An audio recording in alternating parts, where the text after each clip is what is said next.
नमस्कार दोस्तों, मेरा नाम है आशीष पांडे। एग्ज़ाम हॉल में आपका स्वागत है। और दोस्तों आज हम डिस्कस करेंगे 28 जुलाई का the Hindu newspaper complete analysis करेंगे दोस्तों द हिंदू न्यूज़पेपर का। तो चलिए शुरू करते हैं।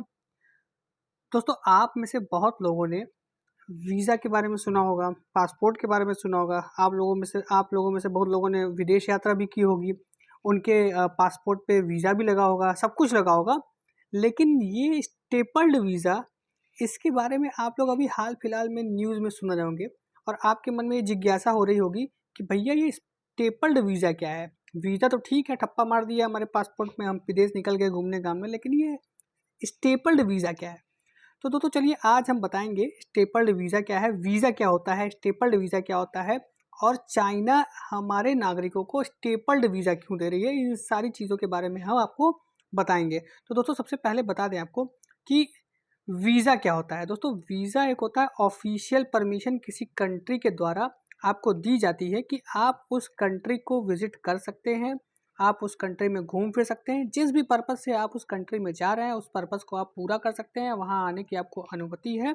और वो पर्पज़ को पूरा करने के बाद आपको वो कंट्री से जाना होगा, छोड़ना होगा। यही पर्पज़ से वीज़ा एक डेस्टिनेशन कंट्री सोर्स कंट्री को इशू करती है। देखिए दोस्तों दो चीज़ें हैं, पासपोर्ट और वीज़ा। पासपोर्ट किसका होता है? जो सोर्स कंट्री होती है। जैसे आप इंडियन है तो आपका पासपोर्ट होगा। और वीज़ा किसका होता है दोस्तों? डेस्टिनेशन कंट्री का। जैसे आपको यूएस जाना है तो आपको वीज़ा मिलेगा। तो ये अंतर है पासपोर्ट और वीज़ा के बीच में।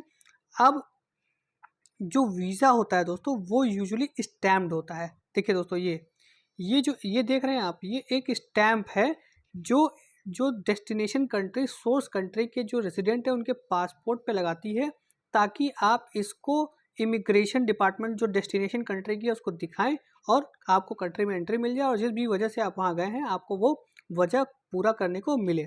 लेकिन दोस्तों अब देखिए मार्केट में आया है नया स्टेपल्ड वीज़ा। अब देखिए दोस्तों स्टेपल्ड वीज़ा क्या है। स्टेपल्ड वीज़ा दोस्तों हाल ही में चाइना ने हमारे देश के रेजिडेंट्स को दिया है, खासकर जो लोग अरुणाचल प्रदेश से चाइना गए थे किसी टूर्नामेंट में, किसी स्पोर्ट्स टूर्नामेंट में भाग लेने के लिए अरुणाचल प्रदेश से हमारे एथलीट्स गए थे, तो उनको चाइना ने स्टेपल्ड वीज़ा दे दिया। तो जब स्टेपल्ड वीज़ा दे दिया तो इंडिया ने इनको वापस बुला लिया। अब देखिए दोस्तों नॉर्मल वीज़ा और स्टेपल्ड वीज़ा में अंतर क्या है।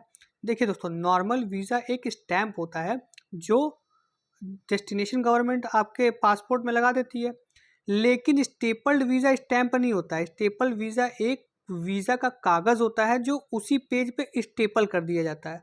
तो जब जब कोई व्यक्ति जैसे इंडियन नेशनल मान लीजिए चाइना में इंटर कर रहा है तो उसके पासपोर्ट पे ये स्टेपल्ड वीज़ा स्टेपल कर दिया जाता है और जब वो उस कंट्री को छोड़ता है तो ये स्टेपल वीज़ा वहाँ से निकाल लिया जाता है।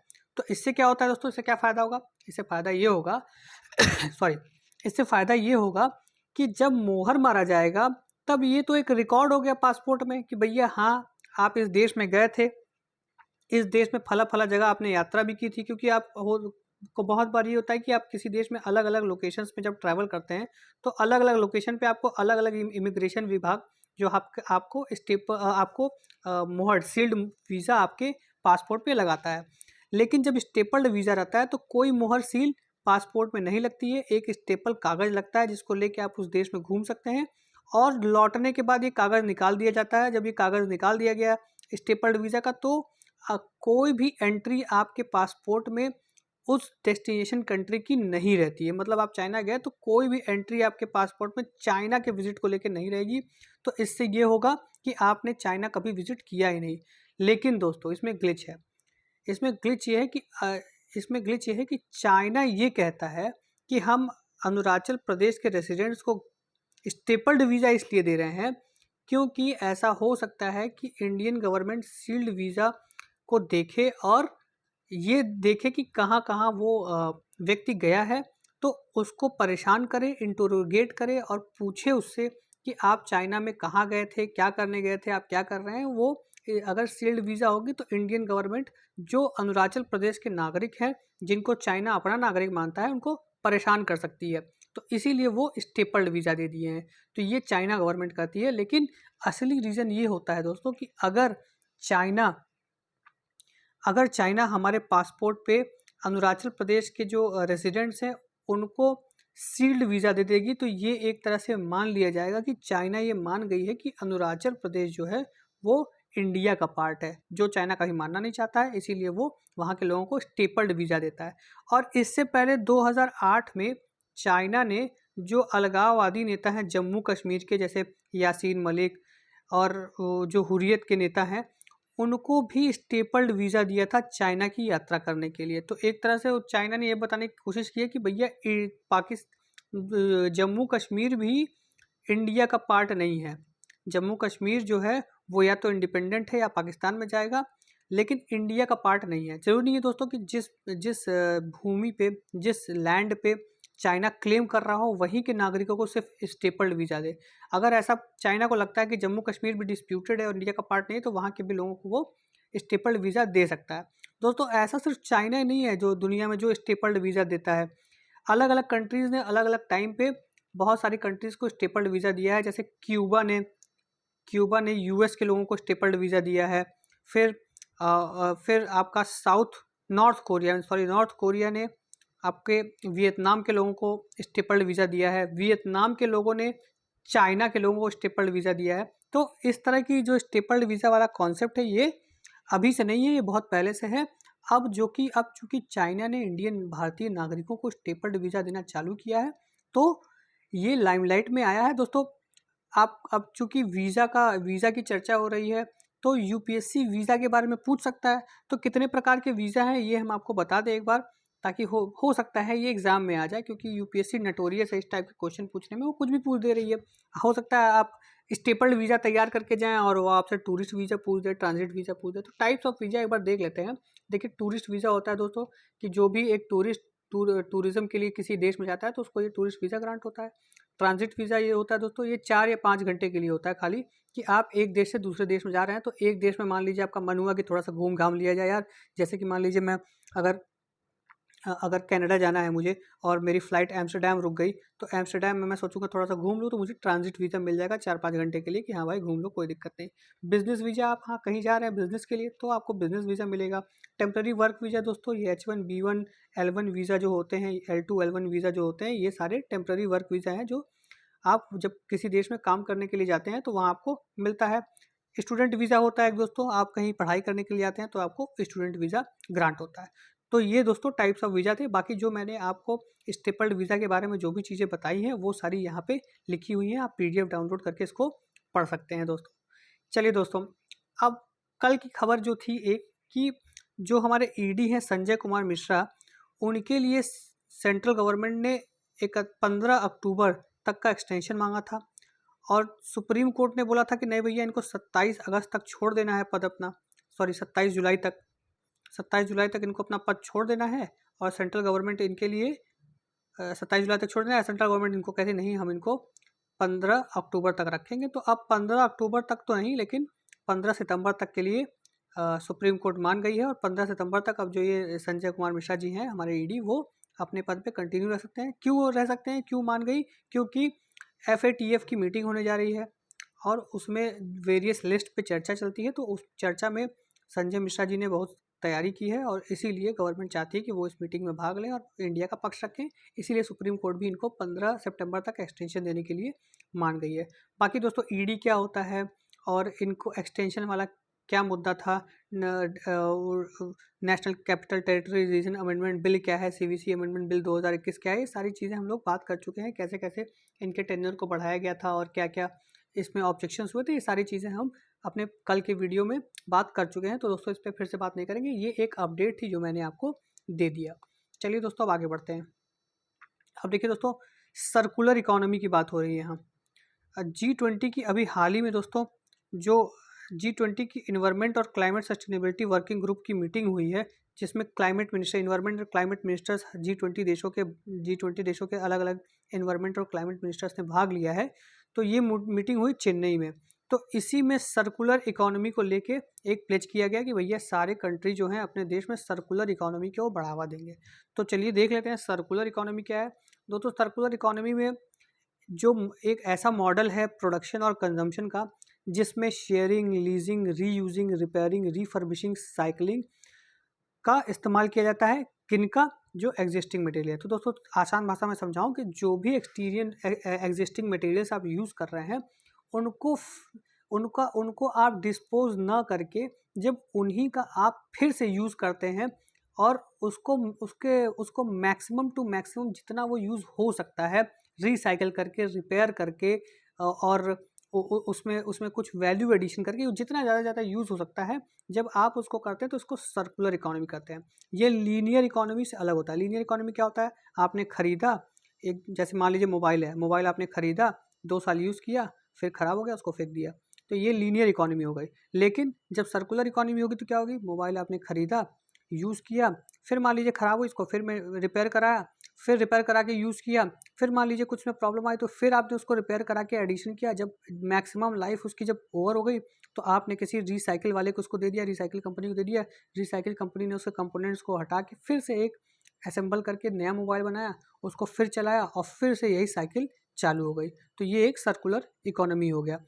उम्मीद करता हूँ दोस्तों आपको समझ में आ गया होगा। इसको हम कहते हैं इसमें देखिए दोस्तों, इसमें और क्या होता है, इसमें large quantity of cheap, easy और एक्सेसिबल मटेरियल यूज़ किया जाता है और इसमें वेस्ट को मिनिमाइज किया जाता है। देखिए दोस्तों, ऐसे तो जैसे लीनियर इकोनॉमी मैंने बताया कि 1 साल में आपने मोबाइल फेंक दिया अपना, 2 साल में फेंक दिया, लेकिन इस तरह से जब आप सर्कुलर इकोनॉमी में चलाते हैं इसको, तो ये 4 साल, 5 साल, 10 साल, मतलब सालों साल ये यूज़ होता रहता है। तो इसमें वेस्ट जो है वो मिनिमाइज हो गया और जो प्रोडक्ट्स और रॉ मटेरियल्स हैं उसको ऐसे डिज़ाइन किया जाता है कि वो लंबे से लंबे समय तक रीयूज़ हो सकें। और इसमें जो आपका वेस्ट है वही रॉ मटेरियल है, उसी वेस्ट को यूज़ करके फिर से एक नया मटेरियल बनाया जाता है, उसको फिर से यूज़ किया जाता है। तो इसी को दोस्तों सर्कुलर इकोनॉमी करते हैं। और इसका डिज़ाइन क्या है? डिज़ाइन ये किससे प्रेरित है इसका? Eliminate waste and pollution, circulate products and material और रेगुलेट नेचर, मतलब इससे नेचर को का भी ख्याल रखा जाता है कि नेचर में जो वेस्ट है वो कम से कम प्रोड्यूस हो।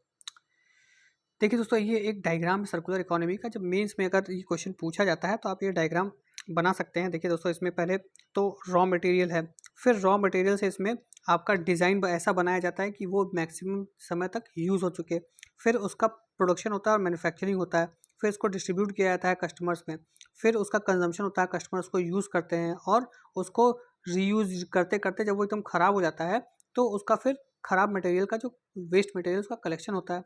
कलेक्शन करने के बाद उसका रिसाइकलिंग करते हैं और रिसाइकलिंग करने के बाद जो रेसिडुअल वेस्ट है, मतलब जो उसका पार्ट एकदम ख़राब हो चुके हैं, जो रिसाइकिल भी नहीं हो सकते हैं, उसको हटा दिया जाता है और फिर उसी मटेरियल को as a raw material use करके फिर से डिज़ाइन करके फिर से उसका प्रोडक्शन किया जाता है।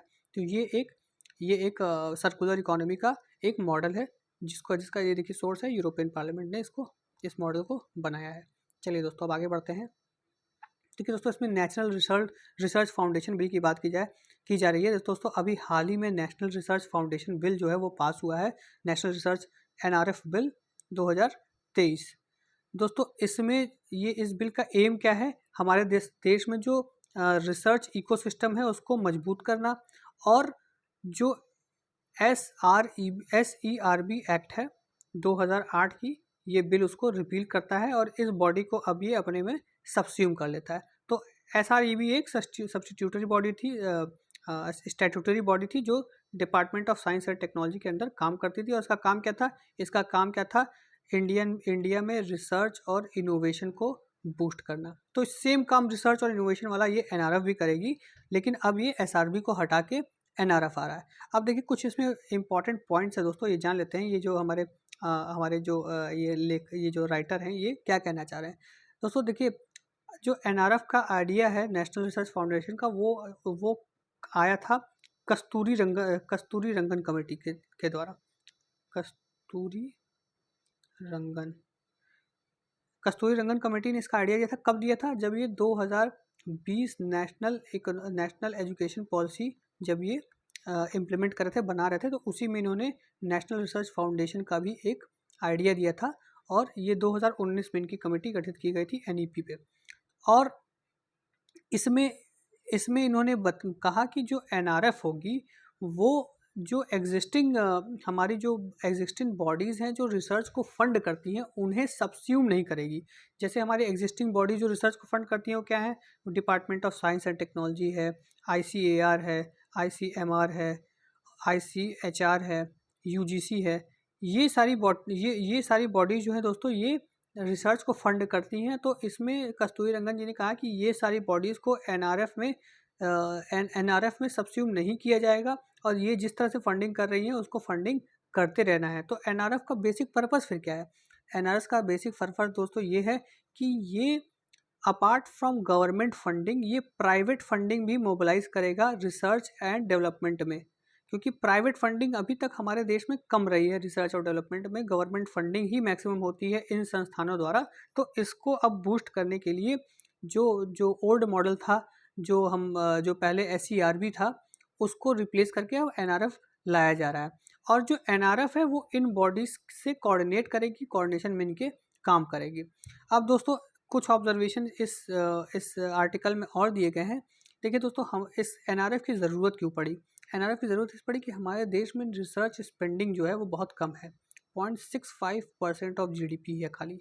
एज़ कम्पेयर टू अमेरिका में अगर देखा जाए, USA में तो 2.5% ऑफ GDP USA में अब रिसर्च एंड डेवलपमेंट में लगाया जाता है। 2.1% चाइना में लगाया जाता है और लगभग 4.3% इजराइल में लगाया जाता है दोस्तों।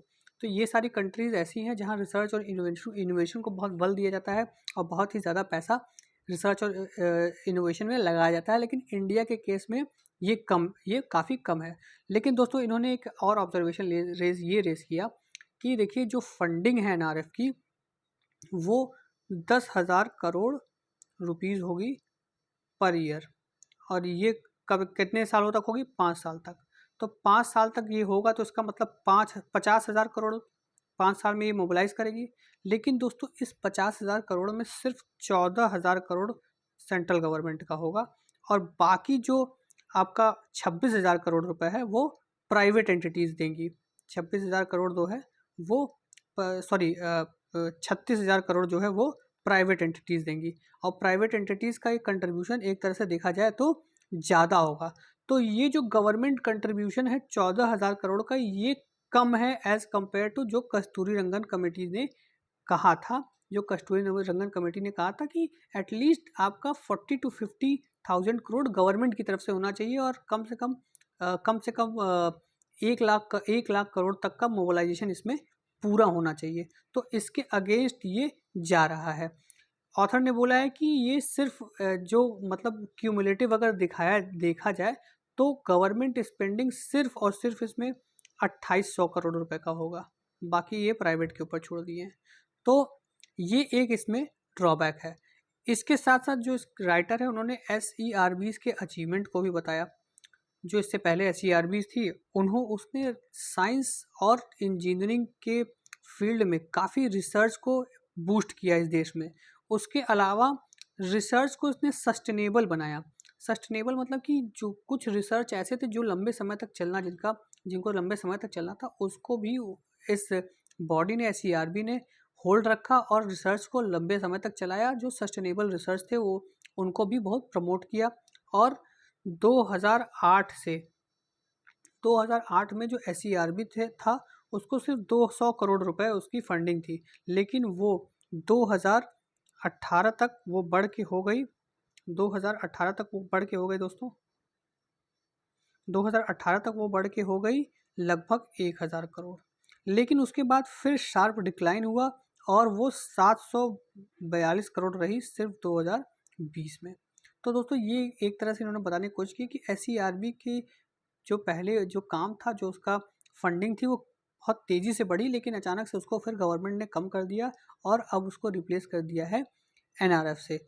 तो दोस्तों उन्होंने एक और चिंता जाहिर की है कि हमेशा जब भी कोई नई स्कीम लाई जाती है, कोई नई बॉडी लाई जाती है, जैसे NRF हो गया इस केस में, और जब वो किसी पुराने बॉडी को सब्स्यूम करती है, जैसे SERB को जब ये सब्स्यूम कर रही है, तो हमेशा जो न्यू बॉडी होती है उसकी फंडिंग ओल्ड बॉडी से कम होती है। तो ये भी एक चिंता इन्होंने जाहिर की। और आज के परिवेश में इन्होंने बताया है कि साइंस एंड टेक्नोलॉजी में रिसर्च का बहुत ही रेलिवेंस है। सारी कंट्रीज इन्हीं के बल पे आगे निकल रही है और ये उम्मीद करते हैं कि NRF जिस पर्पस के लिए बनाया गया है, फंड मोबिलाइजेशन के लिए, उसमें सक्सेसफुल हो और हमारा देश USA, इजराइल और चाइना से भी रिसर्च और डेवलपमेंट में आगे निकल जाए।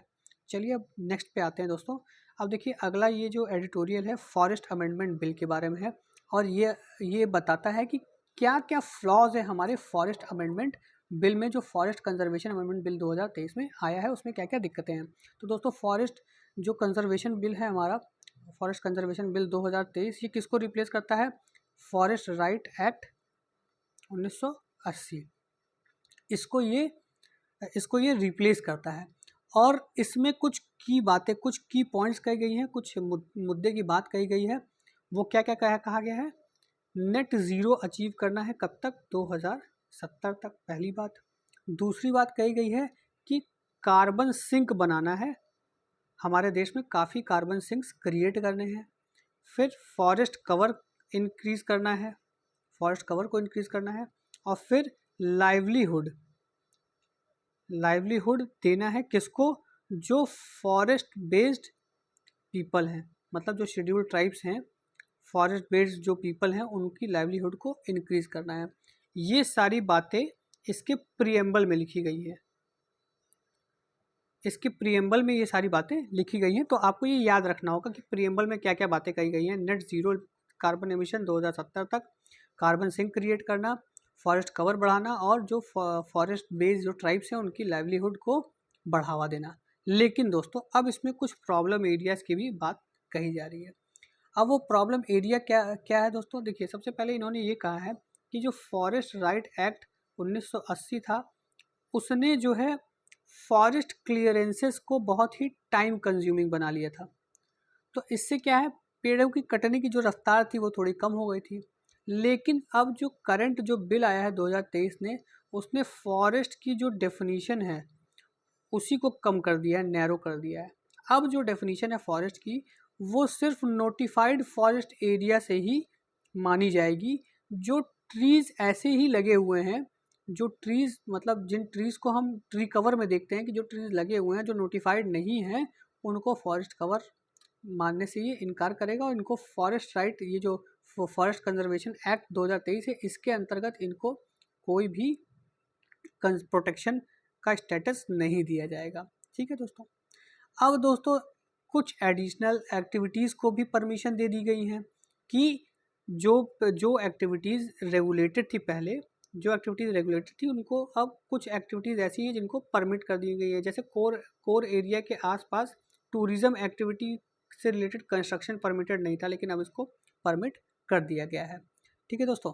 अब देखिए, कुछ हमारे देश में कुछ बहुत ही फ्रजाइल इकोसिस्टम है जिनको इस एक्ट में हटा दिया गया है। मतलब अब उनको फ्रजाइल हैं, लेकिन वहाँ कंस्ट्रक्शन एक्टिविटी अलाउ कर दी गई है। कौन से ऐसी जगह है दोस्तों? हिमालय की जो जगह है, बॉर्डर की हमारे जो जगह है, बॉर्डर से 100 किलोमीटर तक के एरिया में कंस्ट्रक्शन एक्टिविटी के लिए, जैसे कि नेशनल हाईवेज हो गए, टनल्स हो गए, रेलवे ब्रिज हो गए, इसके लिए गवर्नमेंट सैंक्शन की ज़रूरत नहीं पड़ेगी, इन्वायरमेंट मिनिस्ट्री के क्लियरेंस की ज़रूरत नहीं पड़ेगी। ये काम सीधे हो जाएगा ड्यू टू स्ट्रेटेजिक और सिक्योरिटी इम्पोर्टेंस। ठीक है दोस्तों। अब दोस्तों इसके अलावा कुछ ऐसे एग्जम्पशंस इसमें डाले गए हैं जिससे जो इन्वायरमेंटोलॉजिस्ट हैं उनको समस्या है। क्या एग्जम्पशंस हैं? एग्जम्पशंस ये है कि दोस्तों फॉरेस्ट एरिया के आसपास कुछ प्रोजेक्ट्स अब बनाए जा सकते हैं, उसमें अनुमति लेने की ज़रूरत नहीं पड़ेगी। जैसे जू हो गए, सफारी पार्क हो गए, और इको टूरिज्म रिक्रिएशन सेंटर्स हो गए, रिक्रिएशन सेंटर्स। ठीक है। तो ये सारी चीज़ें बनाई जा सकती हैं और इनके लिए अब अनुमति लेने की ज़रूरत नहीं है।